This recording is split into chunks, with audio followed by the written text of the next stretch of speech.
Welcome back बच्चों, बढ़ते अपने अगले क्वेश्चन की तरफ। 5.3 में अगला क्वेश्चन है क्वेश्चन नंबर 5। देखिए क्वेश्चन नंबर 5 क्या कहता है।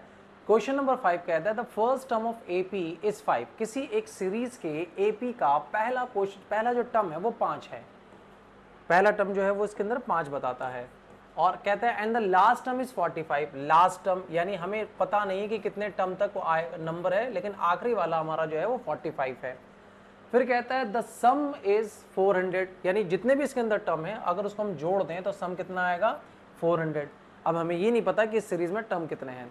फिर कहता है find the number of term, यानी आपको n निकालना है और फिर कहता है फाइंड द डिफरेंस, और डिफरेंस भी निकालना है। तो देखो बेटा कैसे करेंगे, हमें पहला नंबर पता है और आखिरी नंबर पता है, ठीक है।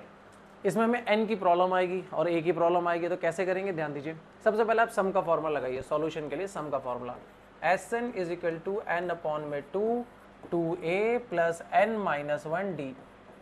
ठीक है बच्चे, अब ध्यान दीजिए क्या करना है। जो वैल्यू आपको गिवन हो कर लीजिए। आपको पता है कि टोटल सम 400 है, n आपको नहीं पता, n अपॉन 2। a की वैल्यू क्वेश्चन में गिवन है, पहला टर्म 5 है, हमने उसको कर लिया। अब हमें n नहीं पता तो n को ऐसे ही कर देंगे, और हमें d भी नहीं पता तो d को ऐसे एज इट इज लिख देंगे। जहां तक क्वेश्चन की इंफॉर्मेशन से जहां तक क्वेश्चन सॉल्व हो सकता है उतना करेंगे। इसके बाद बच्चे ये 2 इधर चला जाएगा, मल्टीप्लाई होकर 800 इज इक्वल टू n हो जाएगा। इसके ब्रैकेट में आ जाएगा 10 मल्टीप्लाई करके, और ये आ जाएगा, इसको और ज्यादा सॉल्व नहीं कर सकते, n माइनस 1d। अब देखो, अब अगर इसको आप सॉल्व करोगे तो d n से मल्टीप्लाई होगा तो dn हो जाएगा। और अब तक आपने किसी भी क्वेश्चन में d और n एक साथ मल्टीप्लाई होते हुए नहीं देखा, मतलब ये इक्वेशन यहीं पे अटक गया। अब क्या करेंगे, तब यहाँ पे एक छोटा सा लॉजिक लगाएंगे बच्चे। क्वेश्चन ने आपसे ये कहा कि पहला टर्म जो है वो 5 है और आखिरी टर्म जो है वो 45 है, और ये नहीं पता कि इसके अंदर टर्म्स कितने हैं। तो बेटा an वाला फॉर्मूला तो लगा सकते हैं।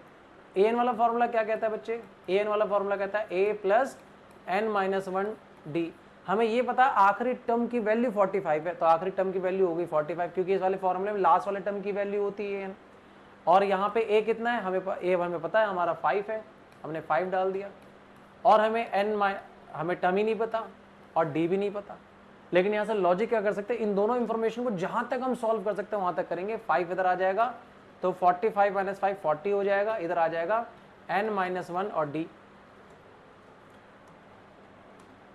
इधर बन जाएगा n माइनस 1 और d। इसका एक मतलब होता है, इससे आगे सॉल्व नहीं होगा। इसका एक मतलब ये निकलता है कि जहां भी आपको n माइनस 1d दिखे वहां पे 40 डाल दो। देखो जस्ट यहाँ पे आपको n माइनस 1d दिख रहा है, तो वहां की वैल्यू आप यहां डाल सकते हैं। सीधा इसको पुट कर दीजिए, आप लिखेंगे put n minus 1 is equal to d, तो आप ऐसे कह सकते हैं। ये इक्वेशन नंबर 1 डाल दीजिए, ये इक्वेशन नंबर जो है फर्स्ट है। अब देखिए क्या करना, आपको पुट कर देना है, इसके अंदर पुट कर दीजिए। Put n is equal to put equation number first. जैसे आप फर्स्ट पुट करेंगे इसके अंदर, देखिए क्या होगा। फर्स्ट पुट करते ही आप इसकी वैल्यू देखिए कैसे चेंज आएगी। आप यहाँ पे लिख सकते हैं 800 is equal to n, 10 plus n minus 1 की जगह आप 40 लिख सकते हैं, सीधा ये हो जाएगा 40। आंसर सॉल्व आ जाएगा 800 इज इक्वल टू n और ब्रैकेट में आ जाएगा 50 आ जाएगा डिवाइड में 800 अपॉन में 50 इज इक्वल टू n, और ये कट के आ जाएगा सीधा 16, यानी n की वैल्यू हो जाएगी 16। और यही आपसे पूछ रहा था, आपसे n पूछ रहा था, ठीक है। n आ गया 16, मतलब इस सीरीज में 5 के बाद ऐसे 5 जो 45 है वो 16वें नंबर पर आएगा, 16वें टर्म पे, जिसका टोटल 400 होता है। आपका n तो निकल गया। अब पूछ रहा है आपसे d पूछ रहा है, तो बच्चे किसी भी इक्वेशन में डाल दो जहां पर टकरा, इसी इक्वेशन में डाल दो। अब हम यहां डाल देते हैं put n in equation first. Equation first में डाल देते हैं, क्या कहता है 40 is equal to n minus 1 d। यहाँ पे हमारे n की वैल्यू निकली, n डाल देते हैं। 40 is equal to 16 minus 1 is equal to d हो जाएगा 40 इज इक्वल टू 15d, और d की वैल्यू हो जाएगी 40 अपॉन में 15 इज इक्वल टू d। ये कट जाएगा 5 के टेबल में 8 बार में, और ये कट जाएगा 3 बार में। तो now d is equal to कितना आ जाएगा, ये आ जाएगा 8 अपॉन 3।